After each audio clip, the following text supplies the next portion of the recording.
ക്യാപ്റ്റനെന്നും ഇരട്ടച്ചെങ്കമെന്നും അനുയായികളും കള്ളനെന്ന് മലയാളികളും വിളിക്കുന്ന പിണറായി വിജയന്റെ മുഖത്ത് നോക്കി എനിക്ക് പഴയ വിജയനെയും പുതിയ വിജയനെയും പേടിയില്ല എന്ന് കോൺഗ്രസിന് വേണ്ടി പ്രഖ്യാപിച്ച് ഈ സർക്കാരിന്റെ ഓരോ അഴിമതിയും മലയാളിയുടെ മനസ്സിലെത്തിക്കാൻ നിയമസഭയ്ക്കകത്തും പുറത്തും പോരാടുന്ന ജനാധിപത്യ കേരളത്തിന്റെ നാളെയുടെ പ്രതീക്ഷയായ പ്രതിപക്ഷ നേതാവ് ശ്രീ വി ഡി സതീശൻ, ഡൽഹിയിലും കേരളത്തിലും കോൺഗ്രസിന്റെ ശബ്ദമായി മാറിക്കൊണ്ടിരിക്കുന്ന കോൺഗ്രസിലെ ക്രൗഡ് പുള്ളറായ നേതാവ് MP ശ്രീ ഷാഫി പറമ്പിൽ, ഏറെ ബഹുമാന്യനായ KPC general secretary advocate K Jayant, ബഹുമാന്യനായ KPC general secretary advocate PA Niyas, മുൻ DCC പ്രസിഡന്റ്, ആവേശത്തോടുകൂടി നമ്മുടെ സമരത്തിൽ പങ്കെടുത്തുകൊണ്ടിരിക്കുന്ന KC അബു സാഹിബ്, UDF ജില്ലാ ചെയർമാൻ ശ്രീ K ബാലനാരായണൻ, KSUവിന്റെ മുൻ സംസ്ഥാന പ്രസിഡന്റ് അഭിജിത്ത്, മറ്റു നേതാവ്, യൂത്ത് കോൺഗ്രസിന്റെ അഖിലേന്ത്യാ ജനറൽ സെക്രട്ടറി വിദ്യാ ബാലകൃഷ്ണൻ ഉൾപ്പെടെയുള്ള നേതാക്കളെ, സഹപ്രവർത്തകരെ, സുഹൃത്തുക്കളെ,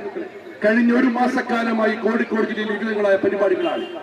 ആ പരിപാടികൾക്കിടയിലും പാർട്ടിയുടെ ഒരു വിളി വന്നപ്പോൾ അതിരാവിലെ തന്നെ എരഞ്ഞിപ്പാലത്തെത്തിയ ഈ ജില്ലയിലെ വിവിധ ഭാഗങ്ങളെ കോൺഗ്രസ് പ്രവർത്തകർ ഞാൻ നെഞ്ചിലേറ്റി മനസ്സിലേറ്റി അഭിവാദ്യം ചെയ്യുന്നു. ഈ സമരം പിണറായി വിജയൻ രാജിവെക്കണമെന്ന് ആവശ്യമുള്ള സമരമാണ്.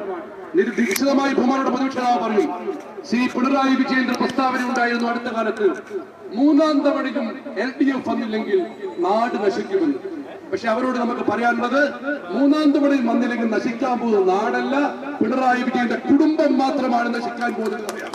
ഇത് വലിയൊരു സാമ്പത്തിക കുറ്റാന്വേഷണ ഏജൻസി പിണറായി വിജയന്റെ മകൾ തട്ടിപ്പ് നടത്തിയിരിക്കുന്നു എന്ന് പ്രാഥമിക അന്വേഷണ റിപ്പോർട്ട് സമർപ്പിച്ച സാഹചര്യത്തിലാണ് 1 മിനിറ്റ് വൈകാതെ ഈ മുഖ്യമന്ത്രി അഴിമതിക്കാരൻ രാജിവെക്കാൻ ആവശ്യപ്പെടുന്നത്. കേരളത്തിൽ ഒരുപാട് കമ്മ്യൂണിസ്റ്റ് ഉണ്ടായിട്ടുണ്ട്. EM ശങ്കരൻ നമ്പൂതിരിപ്പാടും EK നായരും അച്യുതനും ഉണ്ടായിട്ടുണ്ട്. പക്ഷേ അവരൊക്കെ മുഖ്യമന്ത്രി സ്ഥാനം ഒഴിയുമ്പോൾ പേരിന് പുറകെ സഖാവി എന്ന പേര് കാച്ചുകൊടുത്തിരുന്നു. എന്നാൽ 9 വർഷക്കാലം പിന്നിടുമ്പോൾ പിണറായി വിജയന്റെ പേരിന് പുറകെ മലയാളികൾ സഖാവി എന്ന് മാറ്റി കള്ളനെന്ന് വിളിക്കുന്ന രീതിയിലേക്ക് കേരളം മാറിക്കൊണ്ടിരിക്കുകയാണ്. എക്സാലോജി കമ്പനി വാങ്ങിയിരിക്കുന്നു കോടികൾ. ശശിധരൻ കത്തയുടെ കമ്പനികളാണ് വാങ്ങിയത്. നമ്മൾ ഒന്നേ ചോദിക്കുന്നുള്ളൂ, എക്സാലോജി കമ്പനിക്ക് അല്ലാതെ ശശിധരൻ കത്തയുടെ കമ്പനി മറ്റേതെങ്കിലും കമ്പനിക്ക് ഇത്ര ആനുകൂല്യം കൊടുത്തിട്ടുണ്ടോ? ശുദ്ധ തട്ടിപ്പാണ്. സമസ്ത മേഖലകളും അഴിമതിയാണ്. ഈ നാട്ടിൽ വികസനമില്ല. കാർഷിക, വിദ്യാഭ്യാസ, തൊഴിൽ, ആരോഗ്യ രംഗം തകർന്നുകൊണ്ടിരിക്കുന്നു.